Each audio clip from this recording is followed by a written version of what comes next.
owner of a mobile bartending business, and then you a host of black-owned business pop-up shop. Like, let's talk about the mobile bartending first, and then we'll get into the pop-up shop. So, how did that even come about? Like, where did that idea come from? Honestly, still at this point, I don't even know where it came from, how I got the idea, or when it was that I officially was like, I'm gonna do this. Yeah. It was just happened to be. It's always something I've been like into. Of course, I love to drink. I love to make drinks. I love to like create an atmosphere where, when I'm making drinks, I just love to create the atmosphere, create the vibe. Yeah. So I've been doing that unprofessionally for a minute. So it just came at the right time, because also at that time I was getting into the beer industry, getting into working in that space. So it just came at the right time. I took a solo trip, really right down the road, but I took a solo trip for myself, and I just went to a whole bunch of cocktail bars. Okay. I went to a lot of breweries. I just did everything that I wanted to do. Mm-hmm. And then I think during that trip is when I was really like, I'm definitely going to start this. This is definitely me. Yeah. That's crazy. Okay, so give us the concept of it. I mean, what's the concept? Play me some pimpin', man. This the coldest podcast you'll ever hear. The way we coming with it, people witnessing greatness. Be a part of the journey. I would say it's perfect timing, but it's God's timing. We locked in a time capsule with this one. We got timeless topics. Guess what? I'm your mother's favorite host, your little brother's OG. I go by the name of Armand Lindsay, but the neighborhood call me Big P. I want to welcome y'all to Big Boss Talk, Season 2, The Rebirth. Let's ride, and welcome to a Black Man Thing.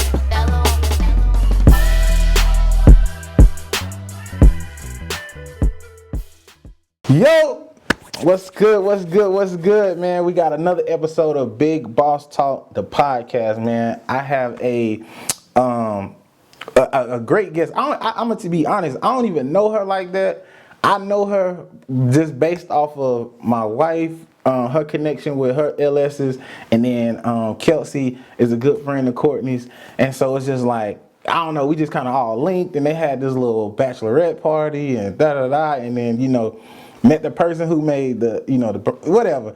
If you know, you know. You know what I'm saying? If you know, you know. Yeah, if you know, you know. And I'm telling you, I'm still grateful. I'm like so thankful. Like, she made the wedding pop, and she don't even know it. And just by the sauce that she was able to bring, so I was like, okay, bet. You know what I'm saying? And we've been kind of just, I look at her as a friend, just look at as a strong acquaintance, just somebody that, when I look at somebody, I'm like, dang, they doing big things. You know what I'm saying? And it's like, I can look to her and just see her on Instagram and be like, oh, I'm motivated. You know what I'm saying? Like, wow, that's different. Like, I didn't even think people did that. You know what I'm saying? So it's just like motivation coming from all different angles. And so, Cortni, say what's up to the podcast. What's up, y'all? I'm here with it. Let's go. I'm excited. Yeah, I like it. I love the energy. So let's get a rundown about Cortni. Okay, so we got Cortni Mckenzie, age 26, career. And her job, she said, what don't I do? Right? So listen, her day jobs are she's educational career coach, high school youth coordinator. She's also the owner of a mobile bartending business, Shop Black. All right. Host of Black-owned business pop-up shop, work in the beer industry, and she coaches basketball on the side. Woo, that's a lot. All right. So look. She got her college degree and Bachelor's of Arts in Psychology. Years in profession is 2 years. Cortni. So first, we're going to unpack all of that, right? That was a lot. We're going to unpack all of that. It's a mouthful. It really is. It's a mouthful. But guess what? We got to do 2 truths and a lie. And I got to go ahead and, get this lie real quick. You might get me. I don't know. But I got you. All right, let's see it. Go ahead and give me them 3 statements. All right, bet. So, number 1, I've lived in the DMV area. Okay. Number 2, I have 5 tattoos. Okay. And 3, I don't like macaroni and cheese.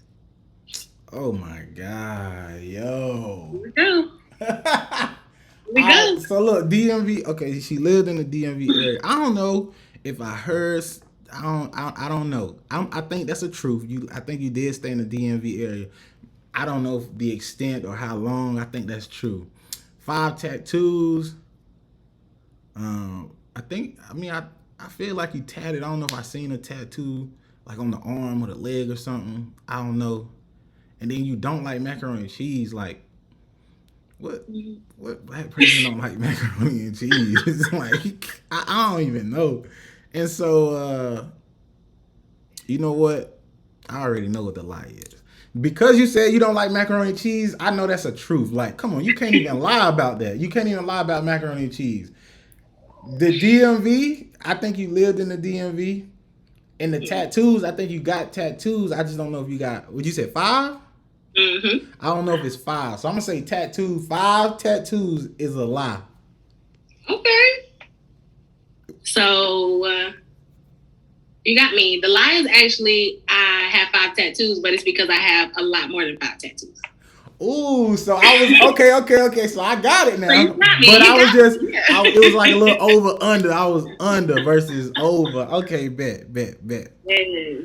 You don't. Okay, you are good at this. Come on now, come on. You don't like macaroni. Respect on your name. Yeah, I feel you. Put some respect on my name. You know what I'm saying? How you don't like macaroni and cheese? Just never been a fan since I was little. Oh my! Since I was little, I had a bad experience when I was little with mac and cheese, and so since then I don't like it. What's the experience like? Was it just bad on the stomach? Just kind of. I just got like I don't even know if it was because of the mac and cheese or when it happened, but I just remember I got sick. Okay. So that's all I know. Okay. Got it. So you got sick. Okay, macaroni and cheese out the window. That's cool. Tattoos. So how many do you actually have? So I probably have like 10 to 12 tattoos for real. 10 to 12. Okay. So you up there. You tatted. Yeah. You tatted. And I'm working on some more, so What's the next tattoo? Is it like a sleeve? You know. It is a sleeve, so I'm trying to finish a half sleeve actually. So okay. Yeah. Dope. I think I got 13 myself. But Ooh. all of my tattoos not visible though. So it's more of those ones that's like it's kind of hidden. So I don't have tattoos like you can see them, right? But yeah. You can't. For most people, they can't really see it because it's kind of I keep my arms down. But I really wanted to not have any tattoos below the elbow, only because I was like, man, I might try to get a job. What if they don't like tattoos? You know, typically the wrong way of thinking. You know what I'm saying? But That's very true. Yeah. So all my tattoos right here, back, leg, and then my stomach. So I got a few. I'm tatted. I'm trying to work on my leg though. Ooh, yeah. I'm trying to work to finish my legs, so that's a goal of mine for this year. But I don't know when I get that done. So we'll see. Work in progress. But cool. So that's what's up, man. So let's get into it, man. We're gonna dive into all this extracurricular that you do. First, I want to talk about college, right? So when you first grew up, and you were thinking about what you wanted to be when you were older. Like, what did you have in mind? Like, when you was just like, all right, this is what I want to be, or maybe you didn't have a thought of like what you wanted to be, but you was just like, I'm gonna go to school and we're gonna figure it out. Like, what was that mindset? When I was younger, I always thought I was going to be in like politics. I was going to be a lawyer, some type like that. Like I was always in NAACP. Yeah. So I wanted to be like a mini black activist out here, working for the people. That's what I thought I wanted to be like when I was younger. But then I realized like the system and how it works. And I was like, nah, I'm really not trying to do that because it's just going to be too much for me. So I had to change completely. Wow. So you was going to be a young activist out here leading the crowd. I mean, I guess what about the system made you kind of just like be like, nah, I don't want to do it. You know what I'm saying? Because I mean, that's a powerful, that's something powerful. To be, you know what I'm saying? Like without people wanting to, be in the fight or, be an activist and speak on behalf of people that can't be represented or people that don't really have a voice. What made you just be like, what about the system was just like, nah, I don't even want to rock with it? It's just so much. And I know that I take on a lot of whatever I do, and I like not internalize it, but I'm very big on like feeling emotions or things like that. So I just know for me, it would be hard because a lot of times with the system that we're in now, it does not matter if you guilty, you're not guilty. It just comes down to money. It comes down to power, and it comes down to respect. So for me, I just feel like, I don't know. I just kind of not lost the passion for it because I'm still very like into it, but just as far as like a full career, I was like, nah, it's not me. It's not me. It's super corrupted, I guess. That's what you're saying. Like, because even when you like going, like, let's just say for corporate, somebody that's trying to, make their way in the corporate America world, climb the ladder. Even as you go up into these ladders and you try to get into these bigger rooms, they may not let you in because of who you are, how you look. And once you figure that stuff out, it's just like, man, bumping. I don't even want to be a part of y'all's group anyway. You know what I'm saying? I can create my own group. You know what I'm saying? So exactly. I think that's what you kind of hit on. It was just like, once you figured out it was so corrupted and it's really not even a fair fight, you know what I'm saying? It's just like, why even waste my time? You know what I'm saying?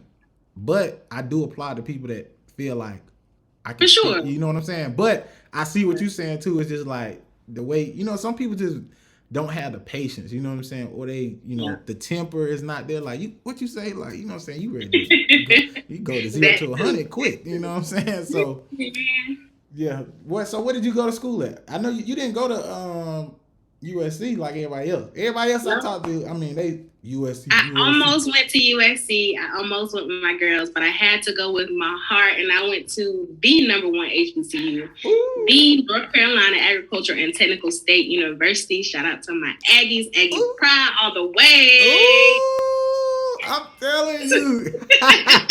That's crazy, man. I done talked to a couple of people that went to HBCUs, Claflin, Bethune-Cookman, it was a couple of HBCUs I done interviewed, and y'all got the same pride. It's just like, all the way through. My HBCU, I be like, I ain't never seen nobody go up for USC like that. No, my Carolina Gamecocks, nah, there ain't nobody doing that. What was your experience like at a HBCU? Like, do you regret choosing an HBCU over going to USC? And I know the answer, but I just got to hear it from you. I do wonder sometimes, like, just being honest, I do wonder sometimes, like, what my life would have been like had I went to USC. I know a lot of y'all. Yeah. I feel like I'm low-key an honorary Gamecock. Yeah. But I just love A&T. I think that's where God had me to be. He got me there. I was able to go on a full ride. I was able to meet so many different people who just have changed the trajectory of my life. So at this point, I just feel like A&T owes me nothing. A&T owes me nothing. That's crazy, man. North Carolina A&T. And they say the greatest homecoming is... Come on, G-Ho. G-Ho. You know what I'm saying? Tell us about... G-Ho. Yeah, G-Ho. Tell us about homecoming. Like, what makes it the best homecoming, worldwide amongst HBCUs? Honestly, what makes it great is just like, you really can't like bottle up anything. Like, it's really just the whole experience. Like, you go to G-Ho and you automatically feel like, one, you're not leaving sober. You're not meeting 10, 12 different people. You see so many different people literally on the yard. You can't even walk. I mean, it honestly is amazing. The game is amazing, just from the culture, just from all of the people who come back, and we have the alumni people come and dance and be on the band and all that good stuff. It's just amazing. We have events all week. I know everybody has events all week, but it's just different with A&T. Okay, it's just different. Bro, that's crazy, man. Like, I've never been to G-Ho. I always wanted to go. My wife, she been once out there, and she said it was a blast. And I just imagine like just a good, wholesome black time. Like, everybody just, you know what I'm saying? Everybody just nice. You can talk to people. People willing to introduce themselves. Nobody's like, you know what I'm saying? Like, you can go into environments and you just feel like, this ain't my spot. Even amongst black people, you just be like, nah, y'all ain't really my vibe because y'all not giving out that energy. But they say family. G-Ho, it really is family. family. And I'm just like, bro, I wish I could have experienced a little bit of that just for like a day or a We got weekend. you. Come on, pull up. Listen, I need to. I might pull up. Me and the wife, we might have to do it just because we older now, and we just we just gonna have to pull up and just have a good time. So that'll be dope. But man, just the pride y'all got in HBCU. Like I tell people all the time, if I would leave this earth and have a regret, like I don't really do regrets, but if it's one, it's me. I wish I would have went to an HBCU for 4 years out of my life. I didn't go to Carolina. I just knew like you. I just knew so many people went to Carolina. I'm from Rock Hill, South Carolina, so it's 30 minutes up the road. Like I just know so many people that went to USC, and it didn't help that my girlfriend at the time, which is now my wife, was there. So I visited. Got to know people through introduction and just seeing different people. But I do. My only thing is I wish I would have picked the HBCU, and I really wanted to go to North Carolina A&T. Like my aunt went to North Carolina A&T, but it was just I wanted to play ball. Like I had this mentality of like I don't want to play ball. I want to do this, that, and the third. Which I should have been thinking like, what's gonna be the best experience for me? Which don't get me wrong, I had a great experience, but just the way y'all talk about y'all's experience is something that I wish, because I'm a social person. Like I felt like I would have been great, social butterfly. You know what I'm saying? Like you really would have rocked the campus too, for sure. I think so. Man, that would have been crazy, man. So, give us like one of your top memories from in college. Like, what's one of your best memories that you wish you could go back and just relive? Man, honestly, all of it's great memories. But I just remember freshman year. Being out there, being new, and I met like the most amazing group of women that we still talk, we still chatted up every week. So to be honest, that's probably my favorite memory because that's what I remember most about A&T, like them bringing me part of my family. Like, got it, man. That's amazing. Okay. And you got your BA in psychology. What made you, get a degree in psychology? What was the goal? What was your mindset, with that degree? I always knew that I was going to be somewhere working with like just social work type of setting, and I didn't want to do social work necessarily because I thought that was going to put me in a box. Okay. So I was like, okay, I'm going to do psychology. I'm going to figure out, because I can go the business route with psychology. I can go the cognitive route with psychology. I can do all of these different things with psychology. So that was my number one goal, picking a major, just like making sure I have a plethora of things that I can do. I keep literally my box open with what I can do. So that's kind of how I got into psychology, and I did literally everything within it. Once I was at school, I actually did cognitive psychology, and I was in the lab, like working with EEGs and all that good stuff. Like I thought that's the route I was going to take. Yeah. And then come to find out, my senior year, I took a different route and went into the business psychology route. So that's what happened. That's what happened. We'll get into the story a little bit later, but that's what happened. Okay, that's what's up. Okay. Shoot, you can't. That's the story. That's the story. So, because I know some people that they pick a degree, and sometimes they pick a degree and then they find out within that degree is like maybe it's a certain class they took, maybe it's certain I don't know. It was just an experience where they was like, nah, this ain't for me. I want to do something different. You know what I'm saying? Did you, I guess because you graduated, obviously. So after you graduated, during that time of, and I don't know your story if you got a job strictly right out of school or right out of college. When you got into the workforce, did you feel like, man, I should have did a different major, or do you feel like, nah, I'm just glad I got my degree? No, I'm just glad I got my degree. And then I went into business, so I did have a job right after college. Okay. I actually had my offer before I graduated. Okay. And so that's when I moved to the DMV area because I worked with Oracle, this tech company. I know about Oracle. And so I was doing business, like BI, business intelligence type stuff. Yeah. But they taught us everything that we needed to know. So it wasn't like I even used my major necessarily. Right. Yeah, so it worked out well because I'm like, sometimes I do, like if I ever went back, what would I choose as my major? Mm-hmm. But I think honestly, I would still choose the same major. You would? Okay. Yeah. Yeah. Some people be like, "Nah, I'm gonna go back and do tech," because tech Yeah. such a big thing right now, I'm all cool with tech. I don't think I want to go to school to learn tech. I'm a gadget guy, but I like learning on my own time and just learning specific things. I don't necessarily want to just go back to school for tech. Um, I'm trying to think if I was to. I don't think I would change my major either. Like if I went back to school, sometimes the only thing I wish is like because every time like if I'm looking at a job, like they want you to have a specific degree, but then every time you talk to somebody that's taking that job, they always say, like you just said, they teach you everything at the job. So I'm like, well, if you're gonna teach me everything, why does my degree matter? Exactly. Why do I need that? Yeah, like why does my degree matter? And so it's kind of different, man. But going back to you said you got a job, you had a job right before offer before you even graduated. How did you do that? Because there's certain people that don't find jobs till 10 months, a year after they graduate, and they go through this season, in their life where it's kind of like depressed and just because we feel like, oh, I graduated, I should be coming out the gate with a job. Not saying that I got to make X amount of money, but definitely want to get a job. So how were you able to land a job with Oracle right before you even graduated?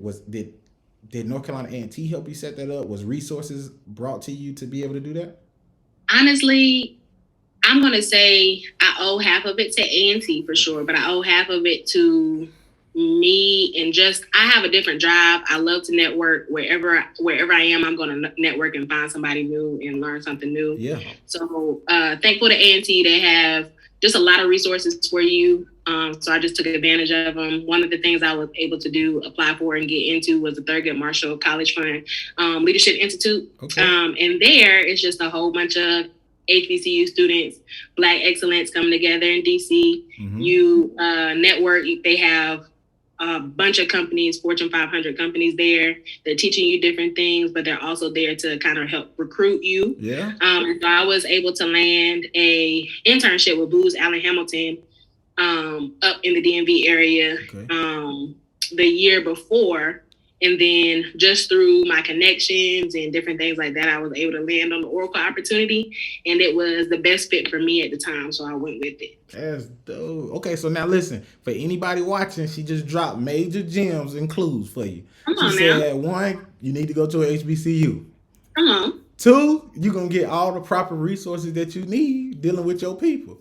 Yeah. Number 3 is you're going to have to put yourself out there. You're going to have to, even if sometimes like I was taught and just kind of what I've learned over the years is just being uncomfortable, it benefits you, right? Everybody's comfortable. Like if you're not really a talkative person, I think the correct word is an introvert. If you're an introvert, right? And you don't really like to socialize, getting out of that comfort zone could lead you into what you actually want to do, as far as like maybe that job opportunity, maybe that internship, maybe that relationship. You know what I'm saying? So come on now. Cortni just speaking to us, you know what I'm saying? Giving us the gems. I love it already. So with Oracle, what did you do with Oracle? What was that? What did that consist of, and how long were you there?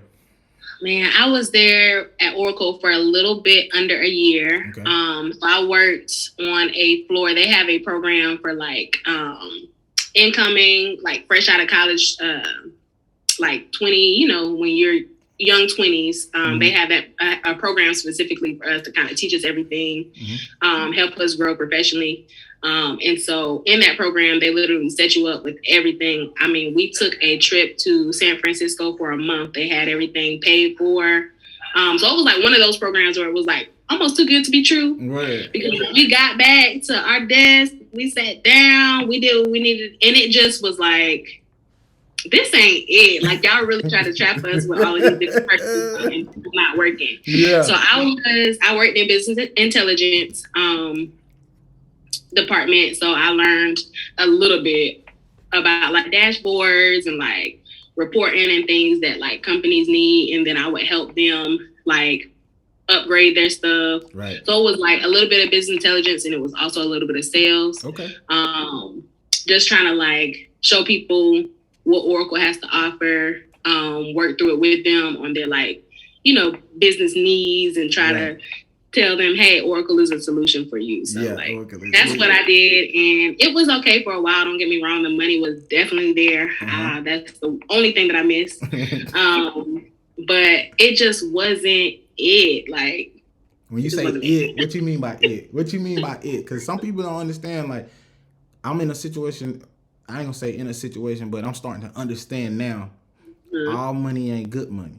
All money ain't good money. So what do you mean by it just wasn't it? Like, was it not fulfilling your needs? Was it? It wasn't fulfilling. Like, it was literally a point in time where I would go to work and like I would be at work, but it's just I can't even muster up any kind of energy or effort to like do anything. Right. Like, just got to a point where it just, like you said, wasn't fulfilling. It was just putting literally like a downcast on the rest of my life too, because it wasn't fulfilling at all. So like when I didn't have any passion in it, it was literally just like I'm being told to do something and I'm doing it like a robot. Right.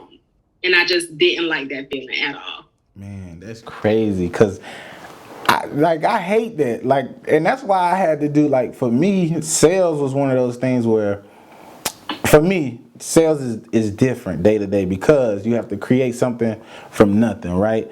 Now, the part about what gets salespeople is the product that they selling, right? So, like, if you don't believe in it, then obviously you're going to be like, man, this ain't it. You know what I'm saying? But if you got something that you believe in and that you can promote, it's like, okay, it's fun. And then the fun part comes in, how do I get somebody like you to say, hey, this is a great product and I actually find value in it? That's the part that I like. And just to hear you say, like, you felt yourself becoming like a robot, like, it's crazy that you found that out, because some people feel that and they just gonna rock with it. They were like, well, this is what life is, so I'm gonna do this for X amount of years. And I'm like, man, ain't no way. Like, no, I cannot be confined. And I think also, like, I just know that the type of person I am an extrovert. So I can't be although you're talking to people, different people on a daily basis, you're doing a lot. It's just, for me, I can't be confined to a desk all the time. Like, I have to be. It is different every day because you're talking to different people, but like, I can't be confined to just one space or I'm going to lose my mind. I'm out here working from home, about to lose it. Every time I get outside, I'll be like, yes, sunlight. You know what I'm saying? I'm trying to do everything under the sun before Monday come. Because once I get back in on Monday, I know I'm there Monday through Friday. Like, all right, I'm at my desk, making my little calls, doing X, Y, and Z. Mm-hmm. So that's what's up. So then you left Oracle. You decided to say, hey, this wasn't it. What was the next move? What did you do? So listen, next part of the story. So I was still up there, and I decided I wanted to work and be a recruiter. So I thought, like, okay, this is a good like segue into recruiting. I've heard a lot about it. I like it. You get to meet all these different people. Mm-hmm.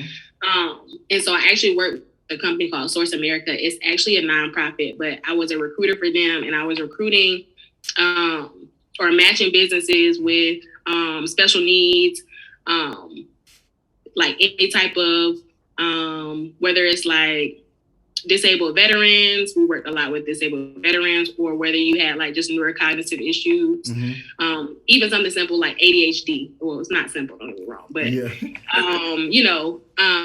or just different things that is just neurodiverse. We work with people like that to connect them with businesses who were able and willing to, accept those people, knowing that they have those differences. So that's what I did after Oracle. Okay.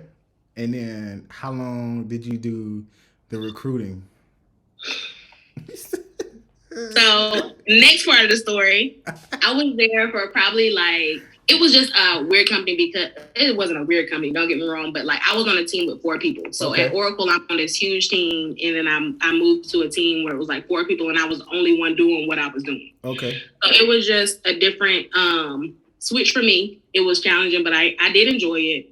But surprisingly enough, I was there for maybe like 4 months, and then I got laid off because our department was like, it's a nonprofit, but our department was for profit, working with these businesses, and then they decided to close that little chapter down, that little part of the business down. So I actually got laid off, but it came it was honestly, it's crazy, but it was one of the biggest blessings because it was at the time where I really needed to move back closer to home. Yeah. I needed a change. Like my dad was sick at the time, so I needed to I was always flying back home or driving back home, and it was just too much. Right. So it honestly came at the best time. Man, that's crazy. And I mean, that's a great outlook to have on that, especially. And I know that got to be like such a scary, I guess, kind of scary because you're not at home. You know what I'm saying? You in a totally different space. You know, you probably, I don't know if you had family in the DMV or somebody you could lean on, talk to. Like, we out here in Texas. I mean, I know a couple of people, but they not like, I mean, you know, I don't know if like I got laid off, would they let me come into their home and like, oh yeah, you can kick it. You know what I'm saying? That type of stuff. And so I think about this all the time. When the pandemic happened, I was like, yo, I just moved out here, yo. Like, y'all gonna lay me off and I'm gonna have to go back to South Carolina? I just signed the lease. Yeah. So it's just like, and you be like, man, and then it's like one of those things where you don't want to go home. I think my pride kind of kicked in. It's like, I don't want to go home because I'm like, that's gonna make people think that I didn't succeed or I failed. And it's not like I didn't. It wouldn't have been a failure. You never failed. It was just uncontrollable circumstances that you couldn't control. So you had to, you know, kind of fall back. What was that? Some of the emotion that was going on during that time period, like. Oh yeah, and I remember like just trying to be. Honestly, when I first heard the news, I was actually a lot more positive than other people, of course, because I'm younger or just my mentality or something. But I was just like, all throughout my life, I've had to deal with like setbacks being my comeback. Yeah. And so that's just like the biggest thing for me. Like always when I know I'm like getting knocked down or whatever the case is, it always brings something better. Mm-hmm. It always brings something better. So I just have that mentality that's like, okay, this is a positive. This may not be the best situation right now, but it's going to be a come up in the end. So I went through all those emotions too. Like, dang, what am I going to do? Am I going to have to move back home? You know, people looking at me crazy. Yeah. You know, all those emotions. But at the end of the day, I was just honestly pretty positive about the whole thing because I just knew, okay, this was God's timing to say, hey, you got to move. You got to shake something up. That's dope. I mean, like, just to have that mindset in general, man, like, I just, it's something that doesn't come easy. You definitely got to work on it. I'm pretty sure, like you said, your whole life has been like a, you know, minor setback for a major comeback mentality. So like once you kind of built like that, you got that type of tough skin. You know what I'm saying? Like, to be honest, nothing in this world can really break you down. Obviously, you're gonna be in that moment. You know, you're gonna be in that moment. But then after a while, you can be like, nah, I'm built for this. You know what I'm saying? Like, Cortni, you built for this. You know what I'm saying? You've been through worse. You know what I mean? Like. And it's like big dog, big dog, not a little dog. You know what I'm saying? That's P right there. So that's what's up. That's what's up. Okay, so we went from Oracle, we went to the recruiting job. The recruiting job, nonprofit, the situation, they laid us off. It was probably like 4 months. And then after the 4 months, we moved back home. You know, you talked about your pops being sick or whatnot. What was next? Like, you know, after we went back home, what was next? Yeah. So I moved. So I didn't actually end up having to move all the way back home. Okay. I moved so I'm from Columbia, but well, actually, I'm technically from Irmo, so shout out to Irmo. But I just say Columbia. But so I moved to Charlotte, and Charlotte is like, you know, Raquel. So it's like literally the way I drive an hour, and maybe a little bit of change to get to back home. So that just was better for me. Not that I have anything wrong with Columbia. It's just I need something to go to. Like on the weekends, I just need more than Columbia. It's just nothing bad about it. Yeah. But so I actually moved to Charlotte, and I had a recruiting job here, a technical recruiter position. So I was actually working with a company that recruits for Wells Fargo. Okay. So I was recruiting for different positions in the Wells Fargo space. So that's the next part of the story. And I was probably there for another 4 months because at that point in time, that was another job where it was just like, I know I can't do this. I know I can't come here every day. What they had you doing? If you was rocking with the nonprofit, but then you went to this recruiting job, what was different? For one, the people, because I was the only Black person there. Really, I was the only minority person there. Okay. And I just feel like there was no support. There was like nothing. And it was kind of really demanding. And I'm also not the type of person to have these super demanding jobs because I'm very easy going. I like to love what I do, have a passion for it. So if you super demanding and you want me to be working on these hours and stuff, it's not gonna work. So it ended up being at that point in time, my dad ended up passing. So I needed time from work, and they were like texting the week, literally the like Monday after, like, oh, when you coming back? Like, we need to be seeing you. Oh no. And I'm like, no, this is okay. Like, you can go ahead and run me my little PTO or whatever that I accrued, my little last paycheck. And you don't have to see me in the office again because I didn't have nothing in there anyway because I was already looking for jobs. So applying while I'm at work.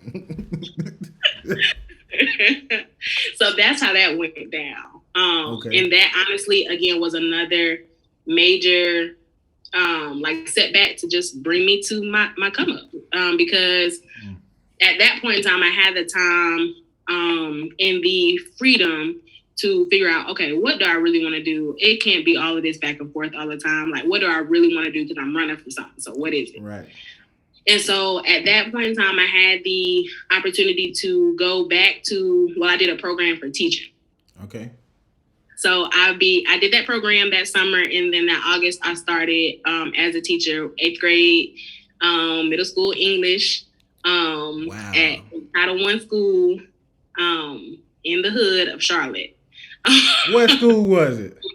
Almar Road Middle School. I might have heard of that one. Yeah, man, all the rough ones around there. Yes, so that was really good for me because that just gave me, like I said, back if you're going towards middle and high school and even some of college, I knew that I wanted to work with like social work. I knew I wanted to work with kids. I knew I wanted to, like, not only do I like, so back, let's take it back. In college, I also founded a nonprofit dedicated to mentoring young Black girls in the community. Okay. So I had that already. I had that already in my background, and I love what I was doing with that. Yeah. So it was like, why not change? Why not turn that passion into something I'm doing full time? Right. Because that was kind of the click for me. Like, I'm doing all this work, and I'm going to all these different jobs, and it's not a job. Or it's not a career path because these are just jobs that I'm doing to try to make money, try to get the most money. And I had to realize, like, money is not everything. Mm-mm. My happiness is, my peace is, and my purpose is. So after that, it's been a lot better for me as far as I still have one more job that I changed to, but it's been a lot better. Okay. As far as like not just switching and trying to figure out what to do. Man, you did a whole, I ain't gonna say 180, 360. Like that's what it's saying. Like we went from recruiting to teaching. You know what I'm saying? Like how we go from trying to find people down teaching people, and so it's just to as we break down like the track that you took and just the path that you took. I think hopefully by the end of the conversation you'll be like, dang, like this is a full circle moment. Like you know what I'm saying? Like everything God put me through is skill sets that I learned to make me better at this. So it's just like it's crazy. But I did you did mention the passing of your father. You don't have to speak on it if you don't want to, but my cousin he lost his mom, and it was kind of one of those videos, like I put it up, and it's one of those videos that it went crazy just because so many people can relate to losing someone close. Like how was that, how was that time, or how did you deal with it, and then if your father could see you now, what would he say to you right now, everything that's going on? Maybe I wish, I hope, and I just it would be amazing if I would ever get that opportunity to just talk to him one more time because a lot of people know my story, but I've also lost my mom before I lost my dad. And then literally the month after I lost my dad, I lost my aunt, which is like my second mom. So man, it was a tough time, to be honest. And I think it was even tougher of a time than I let on. Yeah. Again, I'm this type of person. I'm easygoing. I'm happy, all this good stuff. So when those lows come, they come. They hit you. So man, and it's crazy because I miss them so much because for me, like words of affirmation is something that I crave now because I think people tell me like, oh, I'm proud of you and they hype me up and all that good stuff. But it's just different feeling when you get it from your parents, you get it from your mom, you get it from the people who really watch you grow up. Yeah. And so that's one of the biggest things that I miss. So to be able to talk to him now and doing what I do now, we haven't even come full circle to the alcohol and stuff like that. But like, that was my dog when it came to all of that. So like, I know he would be like telling everybody, oh, you know, Cortni got a bartending event. Oh, you know, Cortni down there. Yeah, she had an event. She was serving this and that. Yeah. Oh, Cortni down there. So man, I just wish I had that moment to say, or just to hear all of those different things and to see how proud they would be. So, but I know they're proud. I know they're proud. They definitely proud, man. That's wild. You know, when you think about it, to lose, you know, like all those people, you know, kind of like back to back, like, you know, it seems to me like you had even with losing your main support system, you still had some type of good support system to kind of keep you up, carry you through. And that's a blessing in itself, because some people couldn't. You know what I'm saying? Some people wouldn't make it out of something like that. You know what I'm saying? People would turn their back against the world, turn their back against, you know, whatever their faith is. Like, that'll make somebody just think of the worst. And it's so, to me, it's humbling to hear you talk and just say how you with so much joy that you speak on, you know, what you do and to think about how much you lost. And it's crazy because not only have you lost so much, but you got so much to continue to gain. And your people, they always looking down on you, smiling on you in so many different ways that you can't even imagine. I'm pretty sure you run into people and they will tell you something. They may read you and they be like, you got it, keep going. Or, you know, I know you destined for this, so keep pushing. And to me, when I get people like that, I be like, nah, that's God had to send you my way just to keep me going. You know what I'm saying? So I know, like, your parents sending little blessings, little angels down, and just to keep you motivated, letting them know that they still watching you. So, you know, kudos. The Pops will definitely be excited about what you got going on. That's what's up. So we went from teaching, so we know you're a teacher now, and that's cool. But let's talk about, you know, these businesses you got going on. Like, how did you get into? All right, so we got owner of a mobile bartending business, and then you a host of black-owned business pop-up shop. Like, let's talk about the mobile bartending first, and then we'll get into the pop-up shop. So, how did that even come about? Like, where did that idea come from? Like, honestly, still at this point, I don't even know where it came from, how I got the idea, or when it was that I officially was like, I'm gonna do this. Yeah. It was just happened to be. It's always something I've been like into. Of course, I love to drink. I love to make drinks. I love to like create an atmosphere where, you know, when I'm making drinks, I just love to create the atmosphere, create the vibe. Yeah. So I've been doing that unprofessionally for a minute. So it just came at the right time because also at that time I was getting into the beer industry, getting into working in that space. So it just came at the right time. I took a solo trip, really right down the road, but I took a solo trip for myself and I just went to a whole bunch of cocktail bars. Okay. I went to a lot of breweries. I just did everything that I wanted to do. Mm-hmm. And then I think during that trip is when I was really like, I'm definitely going to start this. This is definitely me. Yeah. That's crazy. Yeah. Okay. So give us the concept of it. I mean, what's the concept is it's a mobile bartending business. Like, so are you, like, I guess I'm trying to imagine how this kind of go down. Like, are you pulling up at people's events and just bartending? Like, would you say you're a bartender? You know how, like, I know for the wedding, we hired a bartender. So she came in, served drinks, but that's not exactly, is that kind of what you do, or is it a whole different? I do it all. So I do have I'm a licensed bartender. And then I went a step further to get the licensing for to be a mobile bartender. So that means I can go and I don't know, a lot of people don't know this, but like you got to have like certain insurance and certain like paperwork to be able to bartend for like weddings and venues and stuff like that. Yeah. So I have all of that. I can do all of that. And then I also do like reviews online. I'm trying to get better at it, just like creating actual content, but like reviews on different cocktail places to try, recommendations for different beers or cocktails and things like that. And then I also do the added benefit of the pop-up shop. So that's also something kind of extra that I do too. Okay, so with the pop-up shops, you may bring your station and serve drinks at the pop-up shop? So believe it or not, I actually do syrup. So I make my own. I actually had some of your syrup at Kelsey's house. We visited Kelsey's crib in Greenville. You know they out there in Greenville or whatever. And then they like to drink too.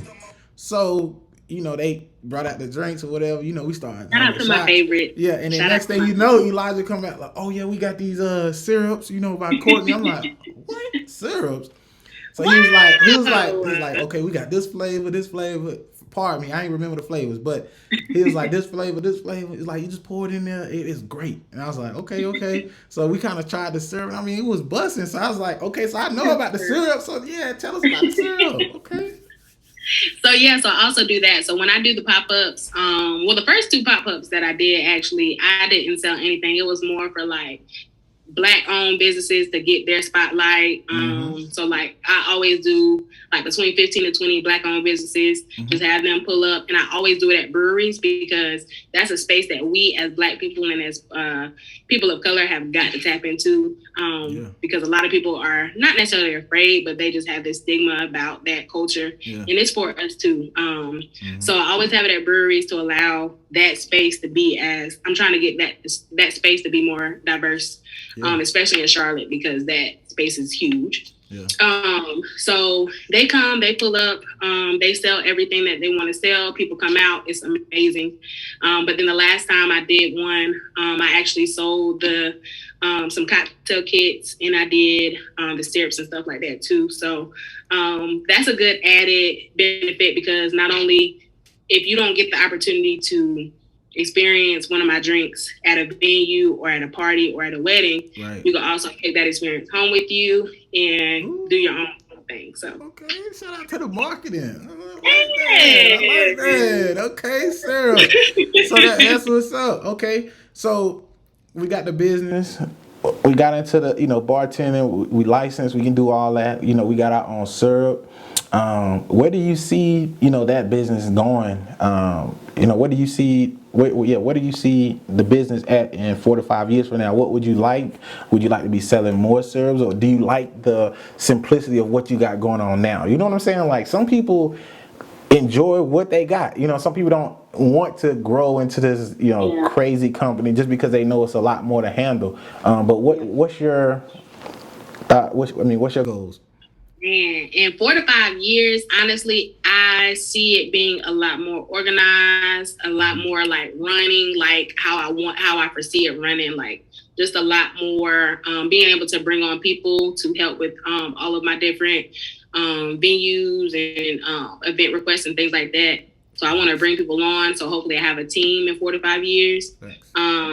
But to be honest, I still want to continue just like making bigger and better products for people, getting it to be more professional. I just want to elevate it like so much. So that's where I see it in 4 to 5 years.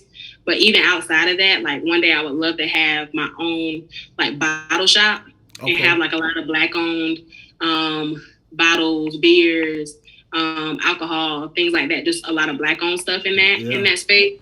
And then also I would love to create my own, like have my own space in the back where I can create my own beer or create my own mead, and be able to sell that in-house too. So like, that'll be long-term hard. Long-term goal. Hey, that's hard, man. So you ever thought about putting the syrups in like your Specs or ABC store? You know what I'm saying? Like getting them, you know what I'm saying? Like, is that a thought, or how would you go about even doing that? Man, it is. I think for me, like at this point, I'm just trying to like perfect the craft of like making it and making it just really perfect that area. And then from there, I would love to like have it in stores and maybe not. Well, you never know. The sky's the limit. Maybe the ABC store, but there's also all different types of stores and things that I would love to have it at. For sure. For sure. Got you. Hey, the hood need love too. You know, black people love to drink. So ABC, listen. Everybody, look, Alphabet store. Okay, Alphabet store near you. Check me out. Hey, everybody ain't got a Specs or what they got, Greenleaf. It's a whole bunch of different little spots out there, but everybody ain't got that. But I mean, that's super dope. So then we gonna talk about the pop-up shop. What was the mindset of creating, you know, your platform as far as the pop-up shop? So honestly, that came because I started working in the beer industry last like late spring last year. And it just came about because I applied for this program. Thankfully, with what I do, I'm free for the most part during the summers. So I just had the best opportunity to try something new, be different, just learn something new. So I work with this program. It's called Many Faces. Okay. Shout out to my guys at Town Brewing and my guys at Good Road Cider, where I worked. So I dived in and I did everything, like from back of the house, cleaning kegs, from everything to like cleaning. Beer is a lot of cleaning, so just throwing that out there. It's a lot of sanitation. It's a lot of moving and transferring liquids over to different areas, it's a lot. So I work behind the house, back of the house. I also work like front of the house doing beer tending, all that good stuff. I was able to create my own cider and have it to be sold there. But also I had to do a project, and that project was the Black-owned business pop-up, because I wanted to use the opportunity that I had to put on, like, really just put on for other people. So make that space. Cause like when I came in, they're like, wow, like you taught us so many different things. And so once they got that, once I learned more about like how I'm teaching them different things, I'm like, you just don't know. Like it's a plethora of different people out here that are really bigger and better than I am and can teach you a whole bunch. So let's give you this Black excellence. Let's put on this event. Let's get, people of color, Black people in this space so that y'all can really see not only the power of the Black dollar, because that's big, that's huge, but let's get these people in here. Let's create a vibe. Let's create a space, an event to where you haven't even probably seen as many people in your own establishment before. So like it really popped off. It did really well. And that night, like I didn't have any intentions of doing it again. I was just like, okay, this is just my project. But that night, I had so many different people, so many different businesses, so many different, so much support. And they were all like, when's the next one? I'm like, when the next one? This is it. But this is it. But then I was just like, okay, we can do another one. Let's do it. So that's how that kind of came about. And since then, I've enjoyed doing that so much. Man, I want to come to a pop-up shop, man. I want to come to a pop-up shop, man. Whenever you have another one, maybe I can get a flight or something. Make it happen, man. I would love to be a vendor at your event. I ain't really got nothing to sell, but I got little things that I give out for the podcast. So maybe it'll be something that just, And some people do that as well. It doesn't always have to be a product. It can be a service. We've had some different people who just have a service or something like that come out too and just share the word about what they're doing. Like, that's what I just love about it. Yeah, that'll be hard. So, I mean, man, you doing something different. You know what I'm saying? Like, pop-up shops. Like, people don't understand how powerful pop-up shops are. And I think I was one of those people, like, I didn't fully understand how powerful it is just to be able to have a place to put your product or service. It may not be a lot of people that show up. It may be a lot of people that show up. But at the same time, it's a space or a platform that you didn't have in the beginning. So just being able to tap in with a pop-up shop and have that platform to be able to reach people that you might not would have reached on your social media, whatever the case may be, is a blessing because the more eyes, the more people that see it, touch it, feel it, whatever you got, the more opportunity for you to, raise your bar and raise what you got going on. So I mean, just the idea that, and why do you say brewery? I know I'm asking a ton of questions, and we come kind of to the tail end of the conversation, but you said a brewery, we need to tap in more into the space of the brewery. Why? Even though I love a good brewery, winery, but like, what's your why? Why do you feel so deeply about, us as, Black people needing to tap into the brewery space more? The main thing is the fact that it's something that I experience. So I love going to breweries, but some of my friends don't always like to go with me and attend because they like, this don't, like I keep saying, this ain't it. So it's just a different atmosphere. It's a different culture, but breweries are really beautiful because it's just like, one, a lot of Black people think that they don't like beer, but it's just because they haven't had craft beer or they haven't been to a brewery. So that's one way to just open your perspective on different things. Yeah. But also breweries, like the spaces are always super nice, whether it's an outside brewery, the outside space is always nice. During the summertime, it's the vibes, or you're inside and they always have these mezzanines and different loft areas and different stuff to go into. It's beautiful. So like that, not only just that like aesthetic piece, but just to come into a space where I feel like a lot of people don't venture out into because they think that it's not for them, but it really is. Yeah. So like just me as being a Black person in beer and liking beer, or other people who have had the same experience, I feel like that's something that we have to tap into because again, they see it as like, oh, we don't need to market to that demographic.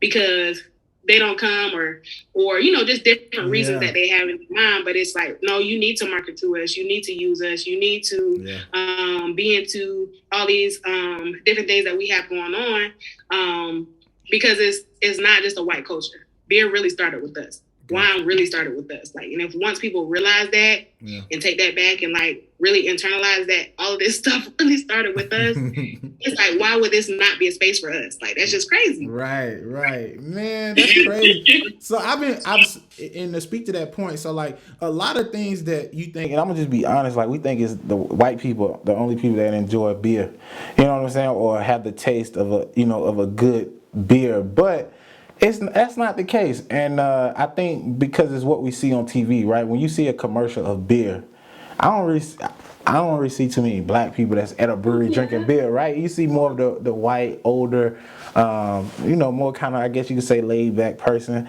drinking beer, and so we be like, okay, well that's not my type of space, but I'll be watching this podcast by it's called I Am Athlete, but it was sports related. And it still is, but instead of talking about the generic like football, basketball, they did a segment for NASCAR.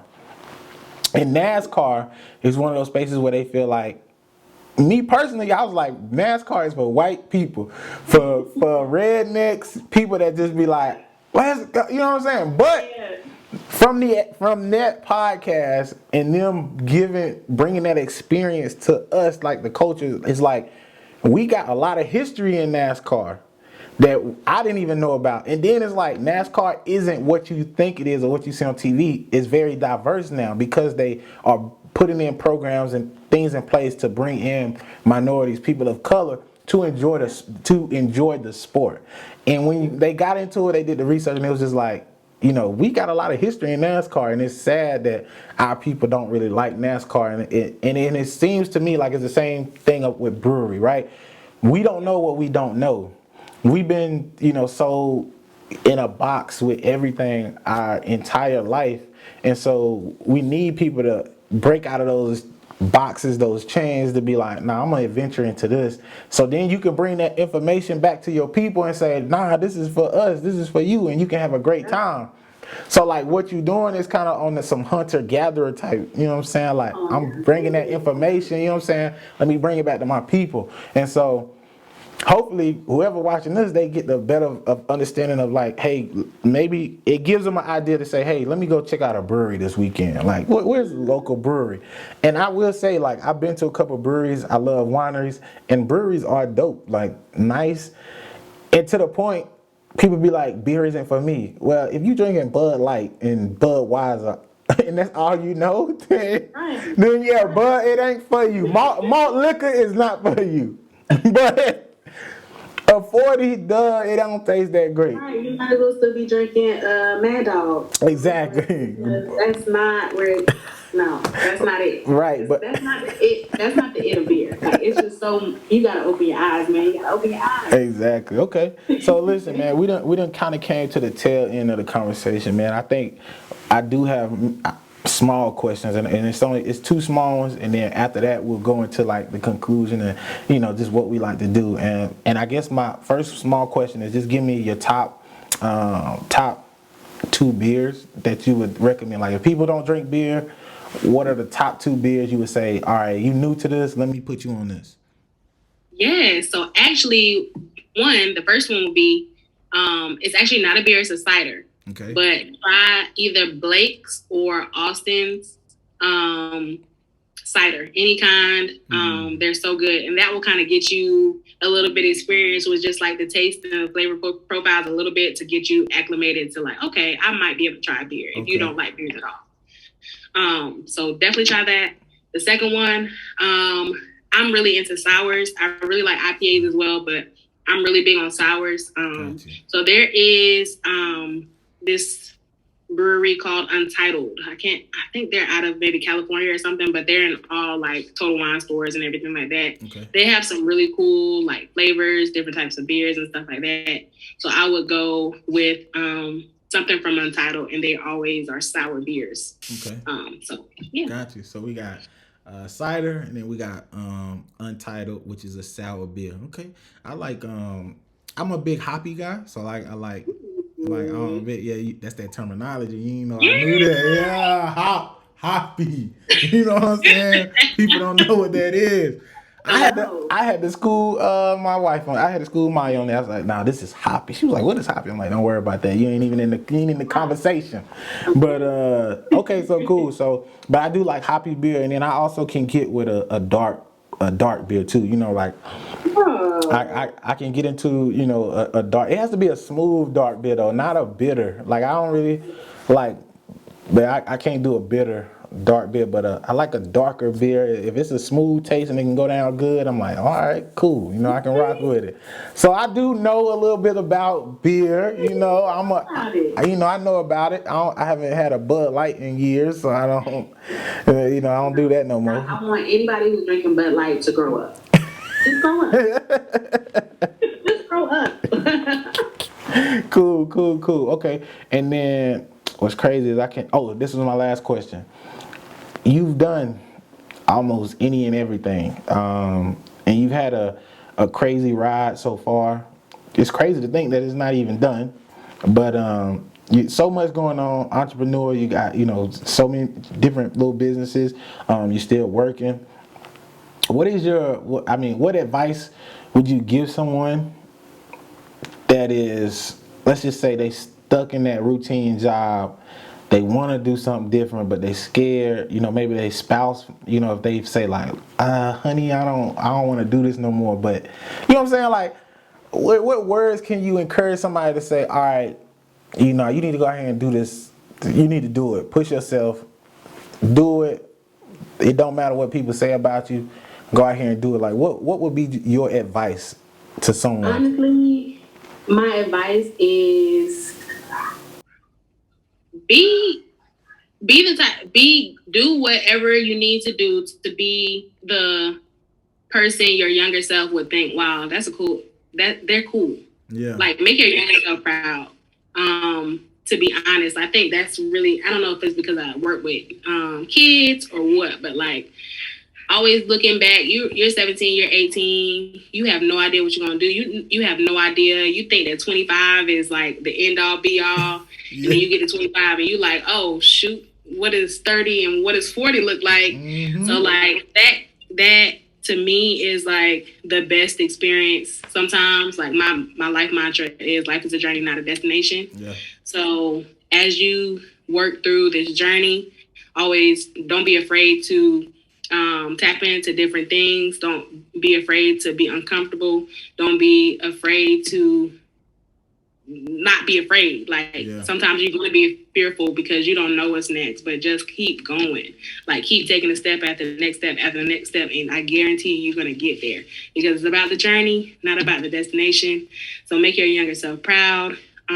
Take all the risks for all the rewards that you can possibly have. Like that's the number one advice I can give. That's what's up, man. I couldn't have said it any better. You only got one life to live, guys. One.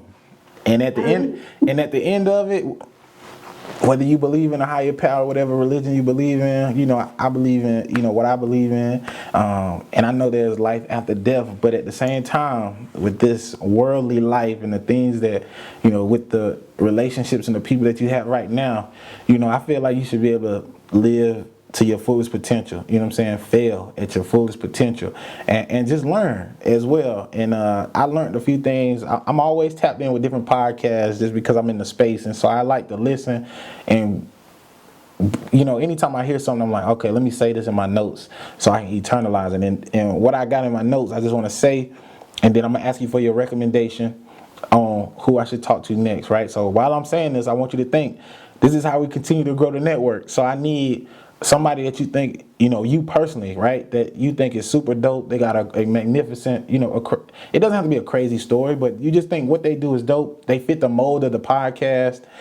You feel like they have a ton of value to, you know, to offer. And it could be somebody that you know, look up to, and maybe they don't know you look up to them, or it could just be somebody that you admire, and things of that nature. So I want you to have that in your head while I say that, what I learned on this podcast, right? So this guy, he's like a guru, like a coach, like the crazy wisdom. I wish I could remember his name. I don't really do names. I just kind of remember the saying. But just know it came from a credible source.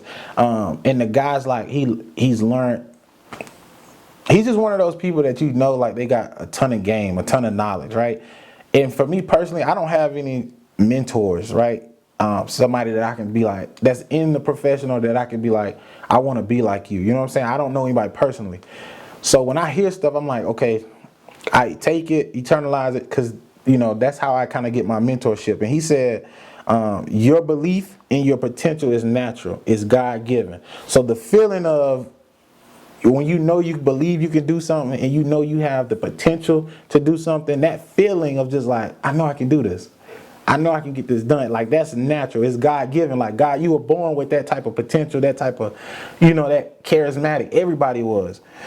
But you have to be taught the lack of belief and think you don't have potential. That's not natural. It's learned.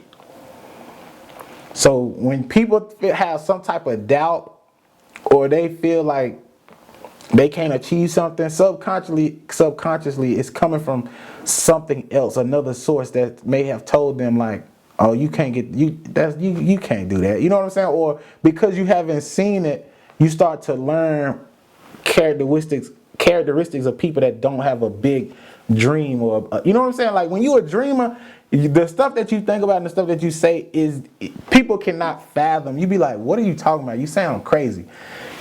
And that negative energy is something that is taught. It's not, you weren't born with that. So whatever you feel like you can achieve or whatever you want to do, you was kind of born with it. And then he also just said, if you be who you are supposed to be, you will do what you need to do and you will have what you want to have. Amen. I love it. You know what I'm saying? So just think about that for everybody that's listening. But I always think about that. It's just like, it's crazy because, you know, when you a kid, you believe you can do anything, but then you learn, you know, you people put limitations on you, and you start to learn these habits of like, I can't do that, but you really can if you put your mind to it, and just be who you are supposed to be, and you will have what you're supposed to have. All right, so just remember that, and then we just need that suggestion. What you got? Who you got? Who I got? Yeah, I would love to talk to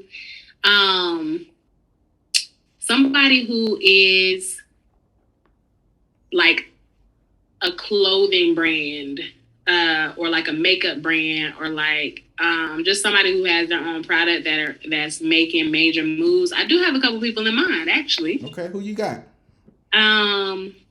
There's this guy, I actually work with him, so it's also really cool, but we talk about everything, literally. But he has his own clothing brand. He has his own brand, his own business. Okay. His name is Lex. Lex Biz. He does a lot with another HBCU. I gotta shout out John C. Smith here in Charlotte. So honestly, I think that's who I'm rocking with. Word, we rocking with Lex. Man, listen. So the goal is you gotta, however you can do it, whether it's Instagram, whether it's, sending me his number. If you can send me his information, I'll reach out to him. The only thing I ask of all guests is that you tell Lex, like, hey, this guy Armand has his podcast. He gonna reach out to you, because some people don't like to answer your calls because they think you scamming. So I'll be like, hey, you feel me? Like, nah, I'm for real. So if you could do that for me, right after we get off, if you could send me his information, whether it's Instagram, whether it's text messages, if you feel like he's a person that, he wouldn't mind me giving his number out for this type of calls, or you just feel like, hey, let me play it safe, let me give you an Instagram, just say, hey, this guy's gonna hit you up, and I'm gonna hit him up either tonight or tomorrow, and I'm gonna be like, hey, Cortni mentioned you, she said, you know what I'm saying, recommendation, and then we're gonna get Lex on the show, and then we just gonna keep it going, keep it revolving. So, man, Cortni, it was great to talk to you. We literally, thank you for having me. Man, it's been a pleasure to have you. I mean, just the gems you dropped, your inspiration in itself, your story. I mean, like, come on, man. Like, you inspiring somebody. And so hopefully whoever's watching, they can be inspired, and they can see that if Cortni can do it, after everything she's been through, you can do it. And that's all we trying to do, is just inspire people. But we've been talking for like an hour and 15 minutes, so it's been a great conversation. But I'm going to let you go. And you have a good rest of your night.